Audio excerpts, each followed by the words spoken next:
الحمد لله رب العالمين، والصلاة والسلام على سيد المرسلين محمد وآله وأصحابه أجمعين.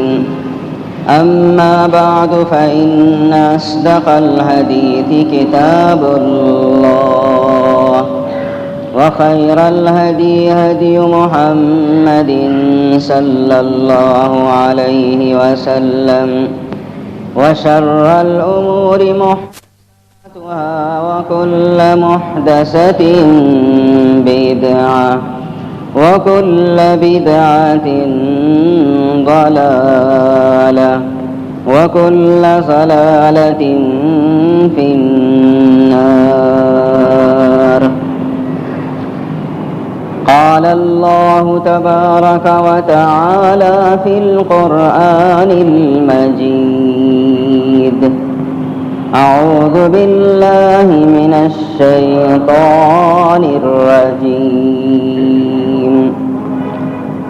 وقاتلوا في سبيل الله الذين يقاتلونكم ولا تعتدوا إن الله لا يحب المعتدين. صدق الله العظيم.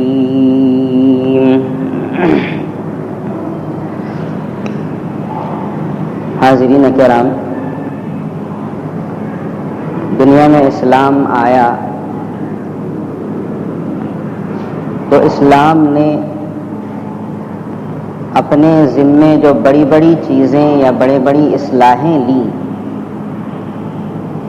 اور اس وقت دنیا کے اندر پائی جانے والی بڑی مصیبتوں کو دور کرنے کی ٹھانی ہے، تو ان میں سے ایک بات یہ بھی تھی کہ اسلام نے دنیا میں امن قائم کرنا چاہا ہے، روئے زمین پر امن قائم ہو، امن و امان اور سلامتی کا دور دورہ ہو. جن بہت بڑی اصلاحوں کو اسلام نے انجام دیا تھا، ان میں سے یہ بہت بڑی بات ہے، اس لیے کہ عرب کے معاشرے میں جہاں نبی اکرم صلی اللہ تعالی علیہ وسلم کی ولادت باسعادت ہوئی، دور دور تک امن کا نام و نشان نہیں تھا. لوگ ایک درہم و دینار کے لیے، دنیا کی معمولی چھوٹی چیزوں کے لیے ایک دوسرے کا گلا کاٹ دیا کرتے، اور اپنی چھوٹی ضرورتوں کو پورا کر لیا کرتے تھے کہ انسان چاہے مرے، کسی کا گھر تباہ ہو، کسی کا گھر برباد ہو، کسی کو کسی سے کوئی غرض نہیں تھی. یعنی چاروں طرف فتنہ اور فساد کا، یا جس کی لاٹھی اس کی بھینس، اسی کا دور دورہ تھا. نبی اکرم صلی اللہ تعالی علیہ وسلم تشریف لائے.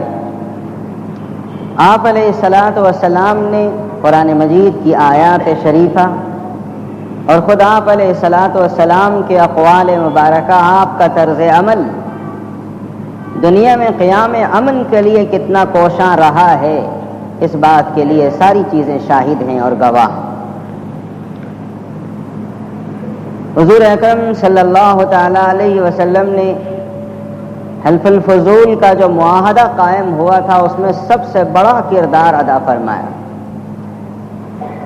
اور بعد نبوت آپ علیہ الصلاۃ والسلام نے اس کی اہمیت یوں بیان فرمائی کہ اگر اس موقع پر مجھے سرخ اونٹ دیے جاتے اور یوں کہا جاتا کہ اس معاہدے سے آپ ہٹ جائیے، جس میں یہ لکھا ہوا ہے کہ ہم ظالم کے ہاتھ پکڑیں گے، مظلوم کی مدد اور نصرت کریں گے، اور بھی ایسے ہی معاہدے کے اندر شرائط تھے، اگر اس معاہدے سے ہٹنے کے لیے سرخ اونٹوں کو بھی مجھے پیش کیا جاتا تو میں ان کو دھتکار دیتا، اور اس معاہدے سے ہٹنا مجھے پسند نہیں. اور یہ معاہدہ حلف الفضول قبل نبوت بہت پہلے واقع ہوا، یہ معاہدہ اور یہ صلح. جس میں آپ علیہ الصلاۃ والسلام نے بہت اونچا کردار ادا فرمایا۔ قرآن مجید کا نزول شروع ہوا، روئے زمین پر کہیں فتنہ ہو، کہیں فساد ہو، کسی انسان کو ختم کر دیا جائے، یہ اللہ رب العزت کو کسی بھی صورت میں پسند نہیں ہے، اس لیے کہ یہی وہ چیزیں ہیں جو امن کو خراب کرنے والی ہوتی۔ من اجل ذلك كتبنا على بني اسرائيل انه من قتل نفسا بغير نفس او فساد في الارض فكأنما قتل الناس جميعا۔ بنی اسرائیل کو یہ حکم دیا گیا تھا، وہی حکم قرآن مجید میں بھی نازل کیا گیا ہے۔ کسی انسان نے کسی کو قتل کر دیا تو قصاص میں بدلے میں اس کو قتل کیا جائے گا، ٹھیک ہے۔ او فساد فی الارض، یا کسی نے روئے زمین پر فتنہ اور فساد مچایا، تو ایسے فسادی کو، ایسا فتنہ مچانے والے کو اگر ختم کر دیا جائے، قتل کر دیا جائے تو کوئی حرج نہیں۔ یہ دو چیزوں کے علاوہ، قصاص اور بدلے کے اور فساد کرنے والے کو ختم کیا گیا، ان دو کے علاوہ کسی تیسری صورت میں اگر کسی کو مارا گیا، کسی انسان کا قتل ہوا، کسی انسان کا ہاتھ کاٹا گیا، آنکھ پھوڑی گئی، پیر کاٹا گیا، فَكَأَنَّمَا قَتَلَ النَّاسَ جَمِيعًا، قتل کرنے والا، مارنے والا اس بات کو سمجھ لے کہ وہ ایک انسان کو نہیں مار رہا ہے بلکہ پوری دنیا انسانیت کو ختم کرنے کے برابر۔ وَمَنْ أَحْيَاهَا فَكَأَنَّمَا أَحْيَا النَّاسَ جَمِيعًا، اور بالکل اس کے مخالف کوئی شخص اگر کسی انسان کی زندگی کا سبب بنتا ہے، کوئی شخص ہے مر رہا ہے، آپ اس کے حلق میں پانی اڑیل دیتے ہیں، کسی کو خون کی ضرورت ہے، آپ نے اسے خون دے دی، موت تو خیر اپنے وقت پر آتی ہے، لیکن کوئی جاں بلب انسان کو اگر آپ مدد کر دیتے ہیں اور اس کو زندگی مل جاتی ہے، فَكَأَنَّمَا أَحْيَا النَّاسَ جَمِيعًا، اور آپ مدد کر کے اس کی زندگی کو واپس لانے والے، یا بظاہر جو مر رہا تھا اس کی مدد کر کے، خون دے کر، پانی پلا کر، دوائیوں کا انتظام کر کے آپ نے اگر زندگی بخشی، تو سمجھ لیں کہ پوری دنیا انسانیت کو زندگی آپ نے بخشی۔ اس آیت شریفہ سے اتنا تو ضرور معلوم ہوا کہ جو فساد فی الارض، زمین میں فساد کرتا ہے، امن کو خراب کرتا ہے، اسلام میں اس کی سزا قتل ہے، اس کو ختم کر دینا ہے۔ اس لیے کہ یہ جسے عادت پڑ گئی ہو امن و امان کو خراب کرنے کی، وہ اپنی عادت سے باز نہیں آئے۔ ایک منافق تھا جس کا نام تاریخ میں اخنس ابن شریق لکھا ہوا ہے، قرآن مجید نے اس کی عادت کو بیان کیا۔ اس کی اپنی فطرت یہ تھی کہ وَإِذَا تَوَلَّى سَعَىٰ فِي الْأَرْضِ لِيُفْسِدَ فِيهَا وَيُهْلِكَ الْحَرْثَ، جب یہ رسول اللہ صلی اللہ علیہ وسلم کی خدمت اقدس میں آتا تھا تو بڑا فصیح و بلیغ تھا، میٹھی میٹھی گفتگو کرتا تھا، بڑی میٹھی میٹھی باتیں کر کے اللہ کے رسول صلی اللہ علیہ وسلم کا دل لبھانے کی کوشش کرتا تھا، اور جب اللہ کے رسول صلی اللہ علیہ وسلم کے سامنے سے اٹھ کر جاتا باہر تو اس کی عادت یہ تھی کہ تولا سعیٰ فی الارض لیفسد فیہا، زمین پر چلتا تھا، زمین پر فتنہ اور فساد مچانے کے لیے، لیفسد فیہا ویہلک الحرث والنسل، لوگوں کی کھیتیوں کو تباہ کر دیتا تھا، انسانوں اور جانوروں کی نسلوں کو تباہ و برباد کر دیا کرتا تھا۔ یہ تھی اس کی عادت، جو رسول اللہ صلی اللہ علیہ وسلم کے سامنے میٹھی گفتگو کرتا تھا، اور جب باہر جاتا تھا تو زمین پر فتنہ اور فساد، انسانی اور جانوروں کی نسلوں کو تباہ و برباد، کھڑی ہوئی کھیتیوں کو کاٹنا یا جلانا یا تباہ و برباد کر دینا۔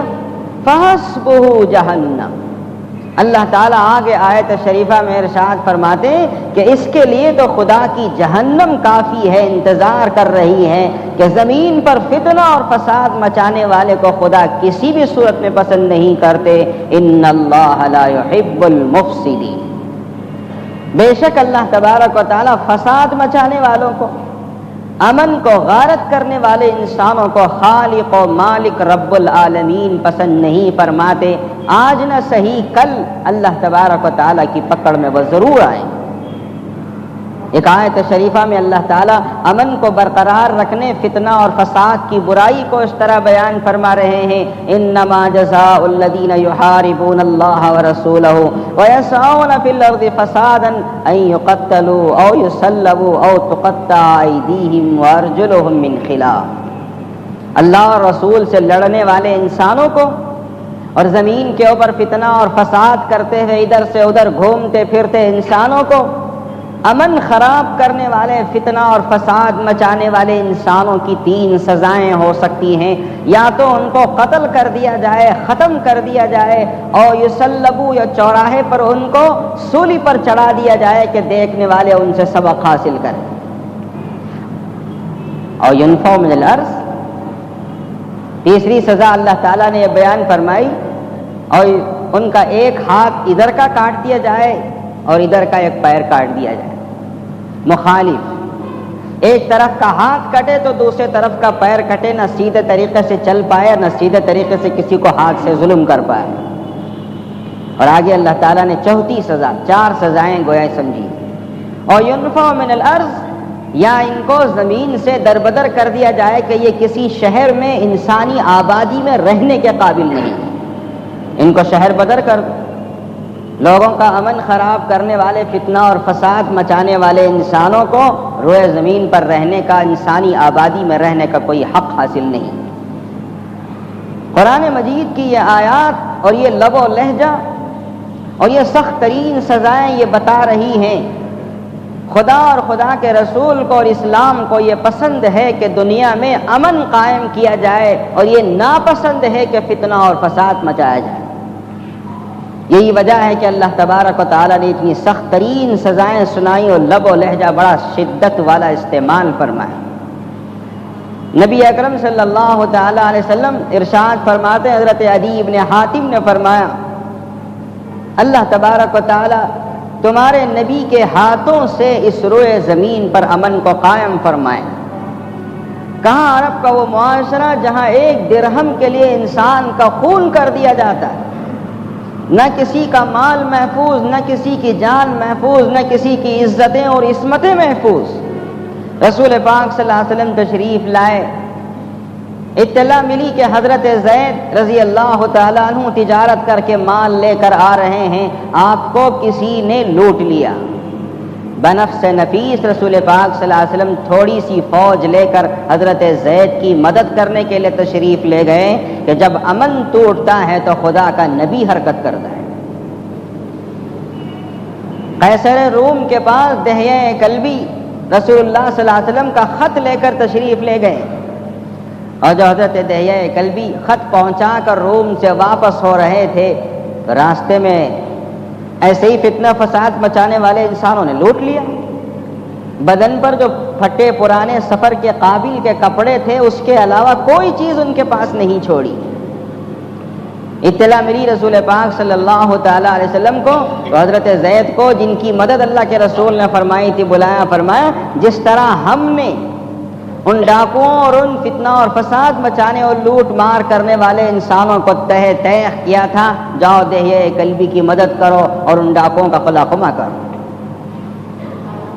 پیغمبر خدا صلی اللہ تعالیٰ علیہ وسلم ارشاد، آپ نے یہ عمل بھی کیا، اور آپ علیہ الصلوۃ والسلام ارشاد فرماتے ہیں، حضرت عدی ابن حاتم کی روایت کا میں تذکرہ کر رہا تھا، تمہارے نبی کے ذریعے سے اللہ تعالیٰ اس روئے زمین پر ایسا امن قائم کریں گے کہ صنعاء سے لے کر حضرموت تک درمیان میں سینکڑوں میل کا فاصلہ ہے۔ صنعاء سے لے کر حضرموت تک ایک انسان تنے تنا اونٹ کی پیٹھ پر بیٹھ کر سفر کرے گا، بے حساب مال لے کر سفر کرے گا، اور اتنے طویل فاصلے کے درمیان اسے سوائے خدا کے کسی اور کا ڈر نہیں ہوگا، ایسا امن و امان قائم، یا زیادہ سے زیادہ کسی بھیڑیے کا ڈر کہ جو اس کی بکریوں کو کھا جائے جو لے کر جا رہا ہے۔ اللہ کے علاوہ کسی اور ذات کا، کسی اور شخص کا ڈر نہیں ہوگا، اتنا امن و امان اللہ تبارک و تعالیٰ قائم فرمائیں گے۔ ایک دوسری روایت میں یہ الفاظ ہیں کہ ایک عورت حیرہ سے نکلے گی، ارادہ اس کا کعبۃ اللہ کو پہنچ کر طواف کرنے کا ہوگا، حیرہ سے لے کر کعبۃ اللہ تک سینکڑوں میل درمیان میں موجود اتنی طویل ترین مسافت ایک عورت اونٹنی کی پیٹھ پر بیٹھ کر تنہا سفر کرے گی، اس کو سوائے خدا کے کسی کا ڈر نہیں ہوگا، اطمینان سے کعبۃ اللہ تک پہنچ کر طواف کرے گی اور حیرہ واپس ہو جائے گی، اور اتنی طویل ترین مسافت میں نہ اس کی جان پر کوئی خوف، نہ مال پر کوئی خوف، نہ عزت و عصمت پر کوئی خوف۔ یہ اللہ کے رسول صلی اللہ علیہ وسلم کی تعلیمات کی وجہ سے قائم کردہ امن ہے جس کی اسلام نے طرفداری کی۔ یہ امن کا قائم کرنا قائم ہوا رسول پاک صلی اللہ تعالی علیہ وسلم کا عملی اقدام، آپ کی تعلیمات کی وجہ سے۔ ابھی کل شام کی بات ہے کہ ایک میرا ہندو دوست جو ہر جمعہ اس مسجد میں خطبہ سنتا ہے، اس نے حاضری دی۔ اس نے کہا میں نے آپ کا پچھلا جمعہ جو خطبہ ہوا میں نے اسے سنا، اس وقت آپ کے سامنے ایک سوال لے کر حاضر ہوا ہوں۔ میں نے پوچھا کیا ہے؟ اس نے کہا کہ میرا سوال یہ ہے کہ بھلا یہ بتائیے اسلام میں جو جہاد فرض کیا گیا ہے، اللہ کے رسول صلی اللہ علیہ وسلم کو حکم دیا گیا جہاد کرو، آخر اس جہاد کو فرض کرنے کا یا جہاد کا حکم دینے کا سبب کیا ہے؟ کیا یہ سبب ہے کہ کافروں سے جہاد کر کے ان کا مال لوٹ لو؟ کیا یہ سبب ہے کہ کافروں سے جہاد کر کے ان کو اپنا غلام بنا لو؟ یا یہ سبب ہے کہ جہاد کر کے حکومتیں اور سلطنتیں اپنے لیے قائم کرو؟ کیا مقصد ہے جہاد کا حکم دینے کا؟ میں نے اس سے پوچھا کہ تم بتاؤ تمہارے ذہن میں کیا آتا ہے؟ اس نے اپنی وہی بات کہی، اور ظاہر ہے کہ سوال کرنے والے کے ذہن میں اعتراض کے علاوہ اور کیا ہوتا ہے؟ اس نے کہا کہ قوت بازو کو استعمال کر کے مال لوٹنے، مردوں اور عورتوں کو غلام بنانے، حکومتوں اور سلطنتوں کے تختے الٹ کر اپنی حکومتیں قائم کرنے، اس کے الفاظ دوسرے تھے، میرے الفاظ الگ ہیں۔ اس کے علاوہ تو کچھ محسوس نہیں ہوتا، اس کے علاوہ تو کچھ معلوم نہیں ہوتا۔ میں نے کہا کہ آپ نے قرآن نہیں پڑھی، آپ نے حدیث نہیں پڑھی، رسول پاک صلی اللہ علیہ وسلم کی زندگی کی سیرت کا مطالعہ نہیں کیا ہے، اور جو کچھ آپ نے پڑھا ہے، انگریزی ڈگریاں آپ نے لی ہیں، اس میں آپ کو نہیں بتایا گیا کہ جہاد کیا چیز ہے اور اسلام میں اس کا حکم کس وجہ سے دیا گیا۔ ہم آپ کو بتاتے ہیں۔ میں نے اسے سمجھایا اور میں نے اسے بتایا کہ اسلام میں جہاد کے حکم دینے کی کئی وجوہات ہیں، لیکن اتنا ضرور سمجھو کہ کسی پر ظلم کرنے، کسی کا مال لوٹنے، حکومت و سلطنت کا تختہ الٹ کر اپنی مسلمانوں کی حکومت قائم کرنے، اللہ اکبر، ان باتوں کا تو دور دور تک کہیں شائبہ بھی نظر نہیں آتا۔ اس کے لیے مثال یہ ہے کہ حضرت علی رضی اللہ تعالیٰ عنہ کو رسول پاک صلی اللہ علیہ وسلم یمن بھیج رہے ہیں، 300 سوار آپ کے ساتھ ہیں۔ حضرت علی رضی اللہ تعالیٰ عنہ کو نصیحت اللہ کے رسول فرما رہے ہیں کہ فَإِذَا نَزَلْتَ بِسَاحَتِهِمْ فَلَا تُقَاتِلْهُمْ حَتَّى يُقَاتِلُوا۔ حضرت علی کو نصیحت فرمائی رضی اللہ تعالیٰ عنہ، علی جب تم ان کے گاؤں کے قریب جا کر اترو، یمن کے قریب جا کر تم اترو، تو یاد رکھو کہ اس وقت تک تمہاری تلوار نہ اٹھے جب تک کہ ان کی تلوار تمہارے مقابلے میں نہ اٹھے۔ اسلام نے کبھی اپنی تلوار اٹھانے میں پہل نہیں کی جب تک کہ ان کے سامنے والوں نے تلوار نہیں اٹھائی۔ جب اٹھا لیا ہے تو دفاع اسلام میں ضروری ٹھہرایا گیا۔ بزدلوں کی طرح سے مار کھانا اسلام کو پسند نہیں۔ جب اٹھا لیا ہے انہوں نے تو تم کو بھی حکم ہم دیتے ہیں کہ اٹھا لو۔ سمجھ میں آ گیا جہاد کا حکم تو اس وقت ہوا۔ تم کو یہ بات زیبا نہیں دیتی کہ تم گاجر اور مولی کی طرح کٹتے چلے جاؤ، جس طرح کے پچھلے جو میں نے عرض کیا تھا۔ حکم ہے تم کو ہم اب اٹھانے کی، ہتھیاروں اور تلواروں کی اجازت دیتے ہیں جب تمہاری طرف کوئی سرخ سرخ آنکھیں اٹھتی ہیں اور تمہارے اوپر کوئی تیر و تفنگ اٹھاتا ہے۔ اسلام نے کبھی پہل نہیں کی۔ حضور اکرم صلی اللہ تعالیٰ علیہ وسلم نے اور آپ کے صحابہ کرام رضوان اللہ تعالیٰ علیہ مجمعین نے کبھی پہلا قدم نہیں اٹھایا. یہی وجہ ہے کہ رسول پاک صلی اللہ تعالیٰ علیہ وسلم برف سے نبیذ بھی جب جہاد پر تشریف لے جاتے. حضرات صحابہ کرام کی بے حساب روایتیں موجود ہیں کہ رسول اللہ صلی اللہ علیہ وسلم نصیحت فرمایا کرتے تھے، یاد رکھو جہاد کے لیے جا رہے ہو، ایک بات تمہارے پیش نظر رہے، کوئی بوڑھے آدمی پر ہاتھ نہ اٹھائے. لا تقتلوا شیخا فانیا، کسی بوڑھے پر ہاتھ مت اٹھاؤ. ولا طفلا، کسی بچے کو قتل مت کرو، کسی بچے پر ہاتھ مت اٹھاؤ. ولا صغیرا، اور کوئی کم عمر کوئی شخص ہے اس پر بھی ہاتھ مت اٹھاؤ. ولا امرأۃ، اور کسی عورت کے اوپر بھی دست درازی مت کرو، خواہ اسے قتل کرنا ہو یا اس کی عصمت و عزت پر ہاتھ اٹھانا ہو. تاریخ اٹھا کر دیکھیے، پڑھیے، صحابہ کرام رضوان اللہ تعالی علیہ مجمعین کے قبضے میں مفتوح قوموں کی عورتیں آئیں تو ان کی حفاظت ایسے کی جیسے کہ کوئی بھائی اپنی بہن کی اور کوئی بیٹا اپنی ماں کی کرتا ہے. یہ اسلام کی ایک زرین تاریخ ہے جس سے کوئی صاحب ہوش اور کوئی دانش مند انسان انکار نہیں کر سکتا. اللہ کے رسول صلی اللہ علیہ وسلم کا حکم تھا، ہاں جو کوئی قوی تنومند صحت مند انسان تمہارے ساتھ لڑنے کے لیے آتا ہے اور تلوار اٹھانے میں پہل کرتا ہے تو تمہیں حکم ہے کہ اس کی طرف تمہاری تلوار نہیں اٹھ سکتی. پیغمبر صلی اللہ علیہ وسلم نے ایک غزوے میں اعلان فرمایا، من ضیق منزلا او قطع طریقا فلا جہاد لہ.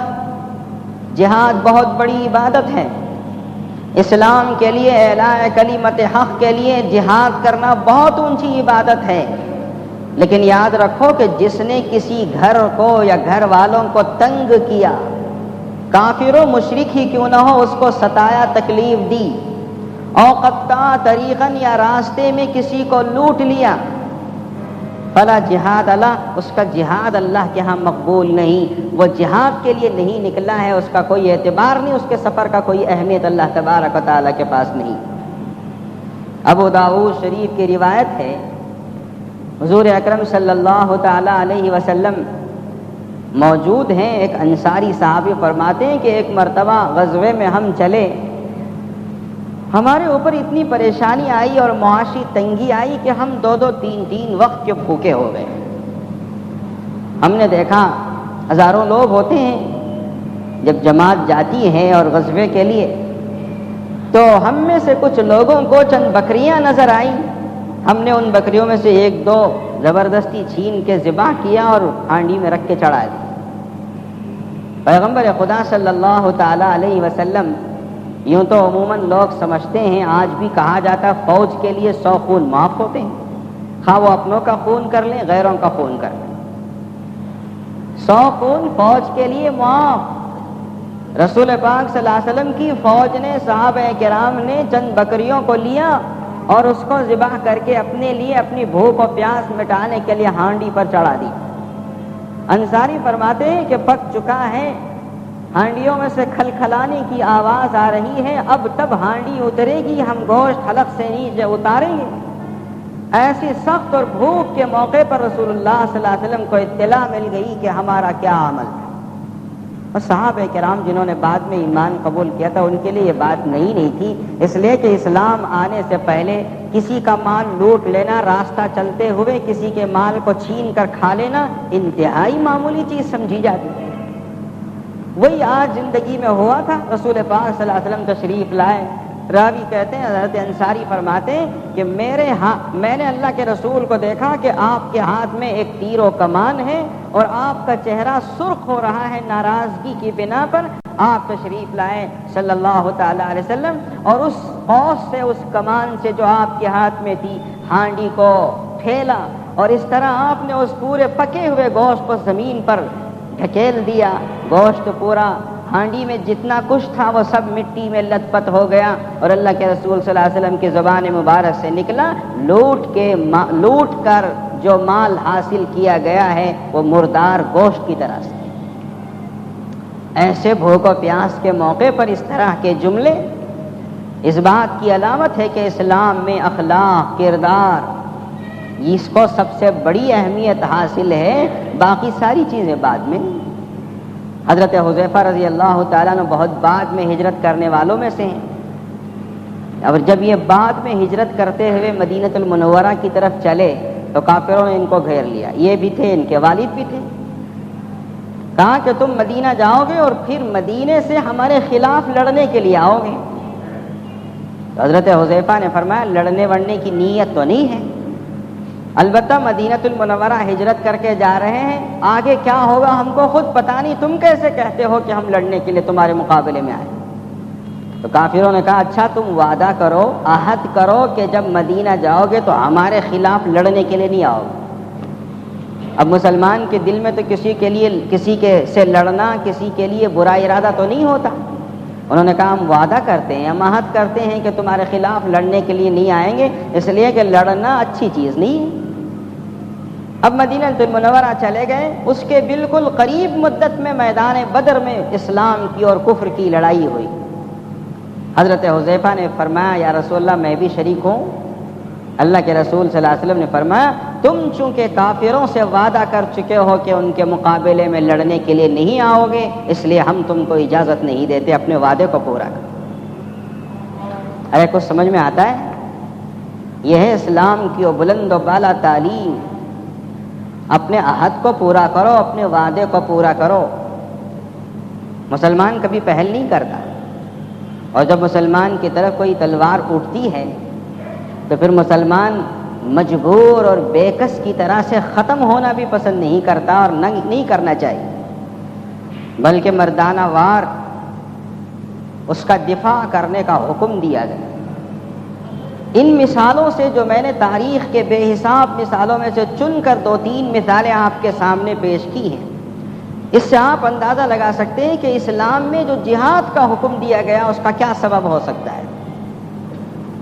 پیغمبر صلی اللہ علیہ وسلم فاتح مکہ بن کر مکۃ المکرمہ میں داخل ہوئے، کیسا عجیب و غریب قسم کا اعلان فرمایا، جو ابو سفیان کے گھر میں داخل ہو اس سے تعرض نہ کیا جائے، جو اپنا دروازہ بند کر لے اس سے تعرض نہ کیا جائے، جو ہتھیاروں کو نیچے کر لے اس سے تعرض نہ کیا جائے۔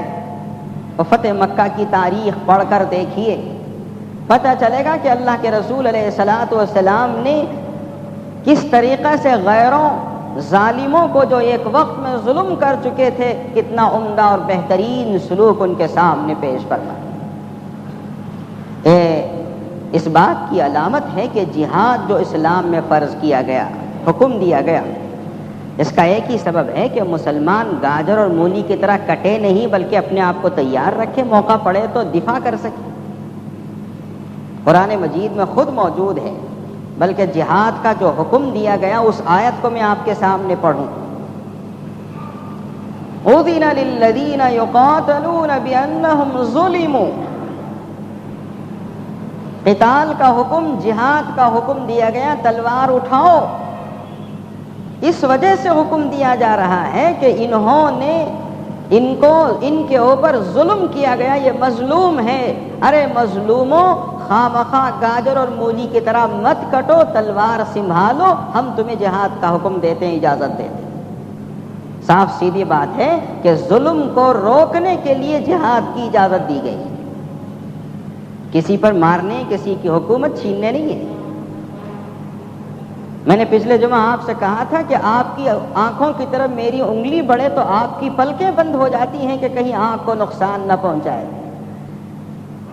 اور مسلمان کیسے اس طریقے سے بیٹھ سکتا ہے؟ تو جہاد کا حکم ظلم کو روکنے کے لیے ہوا۔ ایک اور آیت میں اللہ تبارک و تعالی ارشاد فرماتے ہیں وَقَاتِلُوهُمْ حَتَّى لَا تَكُونَ فِتْنَةٌ، ظالموں سے قتال کرو، جہاد کرو، تم بھی تلوار تیر و تفنگ سنبھالو، تاکہ دنیا میں فتنہ باقی نہ رہے، امن قائم ہو جائے۔ اس آیت کا مطلب یہ ہے کہ ہم جہاد کی اجازت اس لیے دے رہے ہیں تاکہ دنیا میں فتنہ نہ ہو، فساد نہ ہو، امن قائم ہو جائے۔ آج کل کی دنیا تو نرالی ہے، غلطی فلاں آدمی کرتا ہے، ہم پتھر اٹھا کر دوسرے آدمی کو مار دیں۔ غلطی کوئی شخص ہے جو اپنے محلوں میں بیٹھ کر کرتا ہے، اور ہمارے پتھر اٹھتے ہیں کسی بس میں بیٹھے ہوئے شخص کی طرف، کسی اور کی طرف، کسی اور کی طرف۔ ہمارے کا مطلب جو ہے پورے ہندوستان کے لوگوں کو کہہ رہا ہوں، غلطی کوئی کرتا ہے، ہم پتھر اٹھا کر بس میں بیٹھے ہوئے بوڑھوں بچوں کو مار دیتے ہیں۔ تقریباً 3-3.5 سال پہلے ایسے ہی کسی معاملے میں نے کہا تھا معصوموں کی طرف پتھر مت پھینکو۔ میں نے لکھا تھا کہ بس میں بیٹھے ہوئے جو بے گناہ ہیں، جن کی طرف سے کوئی غلطی نہیں ہوئی، اسے پتھر مت مارو۔ لوگوں نے خطوط لکھے میرے پاس کہ آپ مسلمانوں کو بزدلی سکھا رہے ہیں۔ اگر معصوم کی طرف پتھر پھینکنا بزدلی ہے، یہ بہادری کی بات ہے، تو ایسی بہادری سے ہم توبہ کرتے ہیں۔ بہادری تو وہ ہے کہ جو خطا کار ہے اس کے پاس پہنچو، سینہ بسینہ مقابلہ کرو۔ اسلام نے کبھی اسے پسند نہیں کیا۔ قرآن مجید کی آیت شریفہ میں آپ کے سامنے پڑھ رہا ہوں، وَقَاتِلُوا فِي سَبِيلِ اللَّهِ الَّذِينَ يُقَاتِلُونَكُمْ، ان لوگوں سے اللہ کو خوش کرنے کے لیے اللہ کی راہ میں جہاد کرو جو تمہارے مقابلے میں لڑنے کے لیے آئے ہیں۔ تلوار لائے ہوں، قلم لائے ہوں، زبان لائے ہوں، کسی بھی چیز سے لڑنے کے لیے آئے ہوں، ان کا مقابلہ کرو۔ وَلَا تَعْتَدُوا، زیادتی مت کرو۔ إِنَّ اللَّهَ لَا يُحِبُّ الْمُعْتَدِينَ، بے شک اللہ تبارک و تعالیٰ زیادتی کرنے والوں کو پسند نہیں فرمائے۔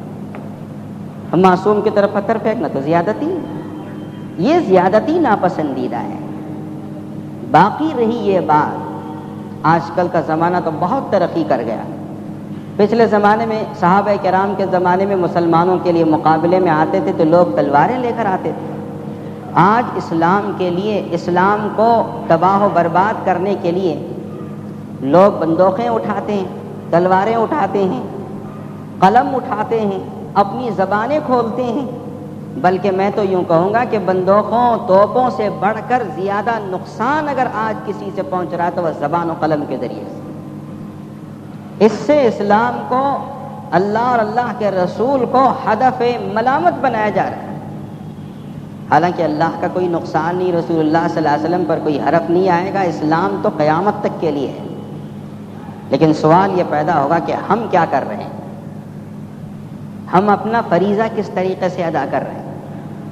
اسی لیے میں نے آپ کے سامنے ساری بحث چھیڑی کہ آپ سے یہ گزارش کروں کہ آپ اپنے آپ کو تیار کریں، آپ اپنے قلم کو تیار کریں، تعلیمی اعتبار سے اپنے آپ کو مضبوط بنائیں، اقتصادی اعتبار سے اپنے آپ کو مضبوط بنائیں، معاشی اعتبار سے اپنے آپ کو مضبوط بنائیں۔ میں اگر یہ شکایت کروں تو میری شکایت غلط نہیں ہوگی کہ مسلمان دینی یا دنیاوی تعلیم کے اعتبار سے بہت پیچھے پڑے ہیں۔ کیا اس کا یہ مطلب ہے کہ مسلمان ذہنی اعتبار سے کمزور اور مفلوج ہے کہ یہ علمی میدان میں آگے نہیں بڑھ سکتا؟ اگر کہا جائے آج دنیا میں سب سے بڑا خطرہ اسلام اور مسلمانوں کے لیے کوئی پیش درپیش ہے تو علمی اعتبار سے ہے، زبان و قلم کے ذریعے سے ہے، جس میں ہم کو اپنے آپ کو سب سے زیادہ تیار کرنے کی ضرورت ہے۔ سب سے زیادہ تیار ہمیں اس سلسلے میں کرنا ہے کہ اپنے آپ کو تعلیم میں مضبوط کرو۔ کوئی اونچے سے اونچا ڈاکٹر ہم میں نہیں، کوئی بڑے سے بڑا آفیسر ایسا کہ جو پڑھا لکھا ہو، جس کی لوگ زبردستی مانیں، اس کی تعلیم ایسی ہو کہ لوگ جھک مار کر اس کی تعلیم کو مان سکیں۔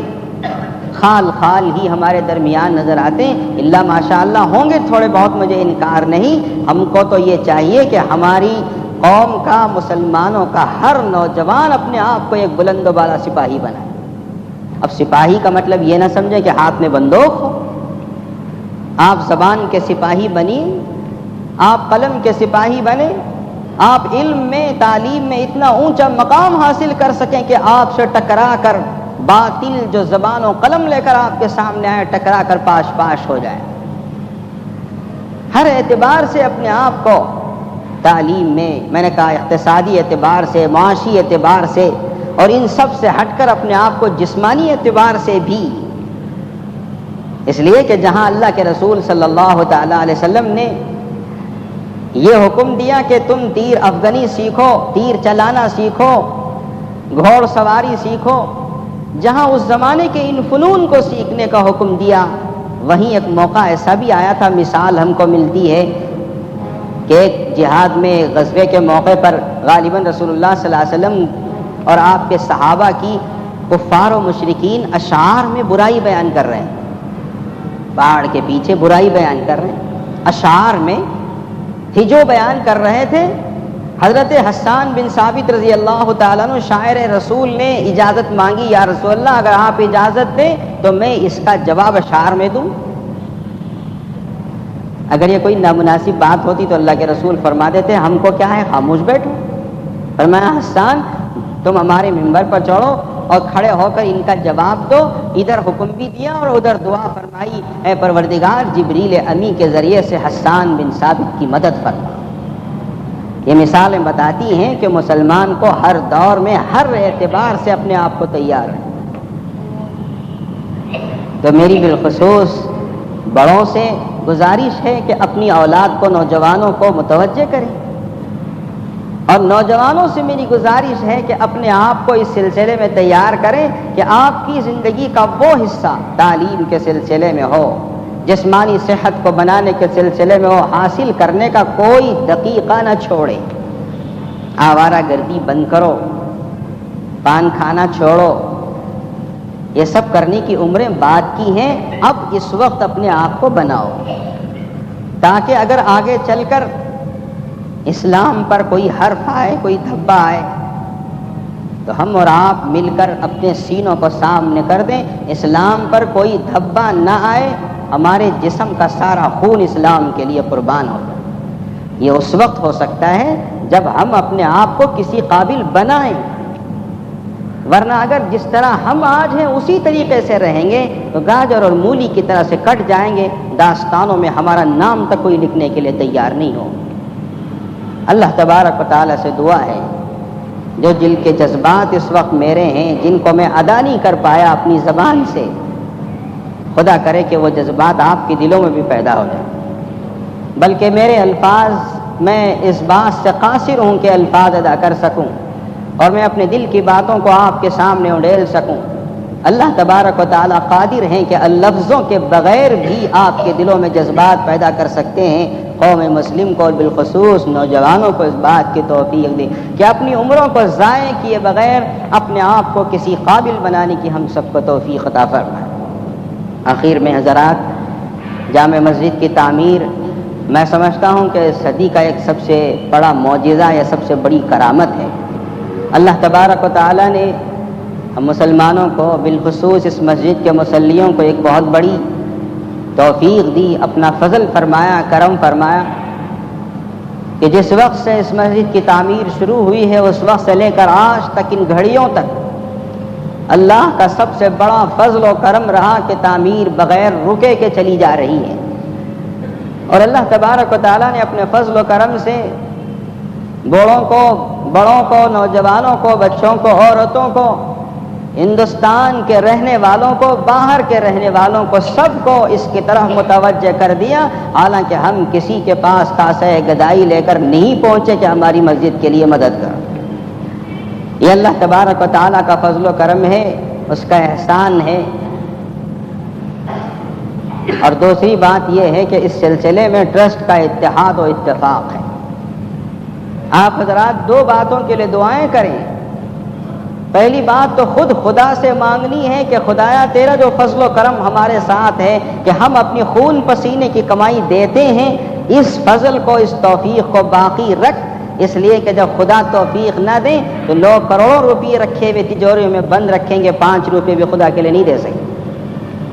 اللہ تبارک و تعالیٰ توفیق دیتے ہیں تو پھلی بیچنے والا 5 روپے کا چلر لے کر آتا ہے، اور اگر اللہ توفیق نہ دے تو لاکھوں روپے رکھنے والا جیب میں چابی رکھے بیٹھا رہے گا، ایک نیا پیسہ دینے کی اسے توفیق نہیں ہوگی۔ اسی لیے میں نے بارہا آپ سے کہا، اللہ سے بار بار یہ کہا کرو دعاؤں میں کہ خدا جو تو نے توفیق دی ہے اس توفیق کو آخری سانس تک باقی رکھ، اس میں نہ فخر ہے، نہ غرور ہو، نہ کبر ہو، یہ صرف خدا کا فضل ہے جو ہماری اپنی کمائیوں میں سے حاصل کر رہا ہے۔ اللہ اگر دھتکار دے تو پھر کائنات میں ہمارے مال کو کوئی قبول کرنے والا نہیں۔ اور دوسری دعا آپ کو یہ کرنی ہے کہ ٹرسٹ جو اتحاد اور اتفاق کے ساتھ اتنا بڑا کام انجام دے رہی ہے، اتفاق کی برکت ہے، اس میں رکھنا پڑ جائے گا تو پھر سمجھیے کہ کام میں برکت اڑ جائے. یہ دو دعائیں جہاں آپ کو مانگنی ہیں، وہیں سب سے زیادہ اس بات کی طرف بھی توجہ دینی ہے کہ اس کام کو آگے بڑھانے اور جو قریب الختم ہے اس کو بحسن و خوبی اختتام تک پہنچانے کے لیے مالی معاونت کو جو آپ جاری رکھے ہوئے کچھ اور بڑھائیں تاکہ قرضہ بھی ختم ہو اور چھوٹے چھوٹے نازک کام جو اس موقع پر چل رہے ہیں جلد از جلد اختتام پذیر ہوں. اور رمضان المبارک تک کئی خطوط جیسا کہ میرے پاس آتے ہیں، اس رمضان المبارک تک ختم ہو جائے گا. کیا جواب دوں میں؟ یہ تو اللہ رب العزت کے ہاتھوں میں ہے کہ وہ جب چاہے کام ختم کرا دے.